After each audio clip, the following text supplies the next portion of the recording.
Dalam akuarium ada ikan arwana. Assalamualaikum semuanya. Perkenalkan, nama saya Putri Rembulan Maheswari. Saya dari kelas 2 SD dan bersekolah di SD Muhammadiyah 01 Tangguh. Hari ini saya akan menceritakan cerita rakyat yang berasal dari Provinsi Jawa Timur dengan judul buku Kisah Si Keong Emas, ditulis kembali oleh Dian K. dan diterbitkan oleh Buana Ilmu Populer.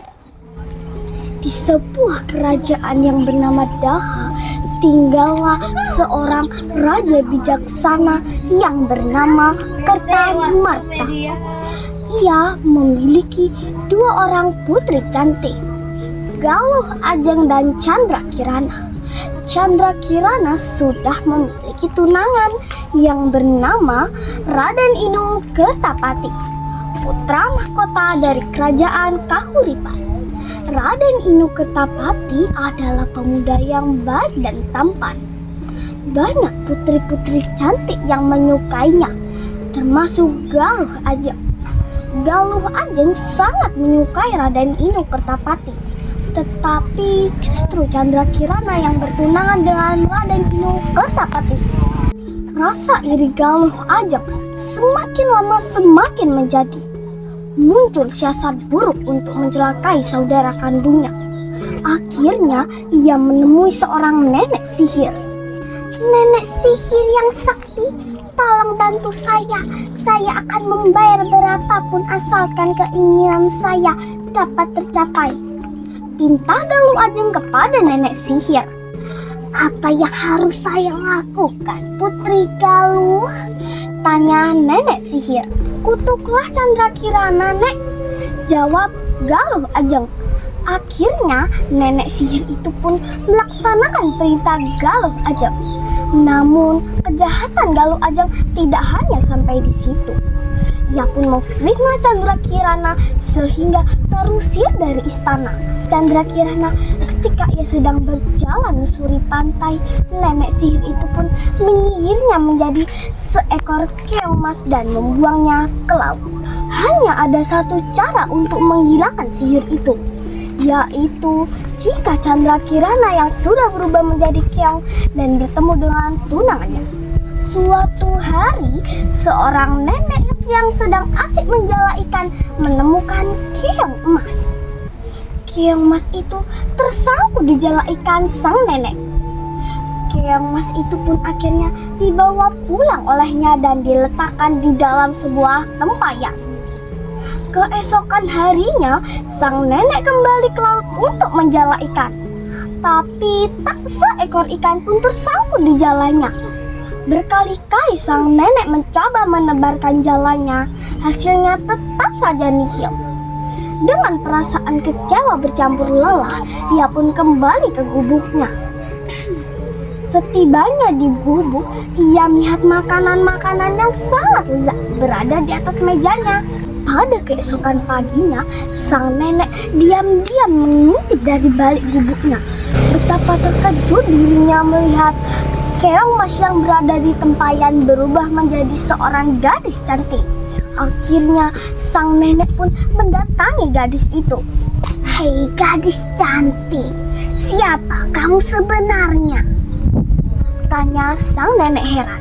Namaku adalah Chandra Kirana. Aku dari kerajaan Daha. Karena sifat iri hati saudara kandungku, aku disihir menjadi keong emas, jawab Chandra Kirana yang kemudian berubah kembali menjadi keong emas. Di tempat lain, Raden Inu Kertapati yang kehilangan tunangannya tampak gelisah. Diam-diam Raden Inu pergi dari istana untuk mencari tunangannya dengan menyamar sebagai rakyat biasa. Nenek sihir yang jahat mengetahui tindakan Raden Inu. Ia pun mengubah dirinya menjadi seekor burung gagak yang hendak mencelakai Raden Inu. Raden Inu diberikan petunjuk yang salah oleh burung jadi-jadian itu. Di perjalanan, Raden Inu menemui seorang kakek tua yang sedang kelaparan. Maaf tuan, Bisakah aku meminta sedikit makanan untuk mengganjal perutku yang sejak kemarin belum terisi? Pinta sang kakek dengan terbata-bata. Sepertinya aku memiliki sedikit sisa perbekalan, jawab Raden Inu. Ambillah kek, semoga cukup untuk mengurangi rasa lapar, ujar Raden Inu kembali. Tak disangka kakek tua itu adalah seorang kakek tua yang sakti dan baik hati. Ia mengetahui bahwa burung gagak yang mengikuti Raden Inu adalah burung jelmaan yang jahat. Akhirnya kakek itu pun mengayunkan tongkatnya dan dipukulkan ke burung itu. Dalam sekejap burung berubah menjadi asap. Akhirnya kakek itu pun memberi petunjuk kepada Raden Inu untuk pergi ke desa Dadapan. Setelah berhari-hari Raden Inu menempuh perjalanan yang jauh, tibalah ia di desa Dadapan. Saat itu ia melihat sebuah gubuk tua. Ia berharap si pemilik gubuk berkenan memberinya seteguk air. Betapa terkejut dirinya ketika ia sedang mengintip dari balik jendela gadis cantik yang dikenalnya sedang memasak. Gadis itu adalah Chandra Kirana. Kebahagiaan menyelimuti perasaan keduanya. Akhirnya sihir terhadap Chandra Kirana hilang begitu saja karena ia telah berjumpa dengan tunangannya. Pernikahan Chandra Kirana dan Raden Inu berlangsung juga. Mereka pun menjadi pasangan serasi dan hidup bahagia. Nah, itulah cerita dari Kiang Emas. Pesan moral dari cerita ini adalah kejahatan akan kalah dengan kebaikan. Serapat apapun kebusukan ditutup-tutupi, baunya akan tetap tercium. Mari kita budayakan gemar membaca dan yuk kita kunjungi bersama Perpustakaan Daerah Jalan Lajen Panjaitan nomor 49 Jember. Beli parfum di Pondok Kelapa. Wassalamualaikum dan sampai jumpa.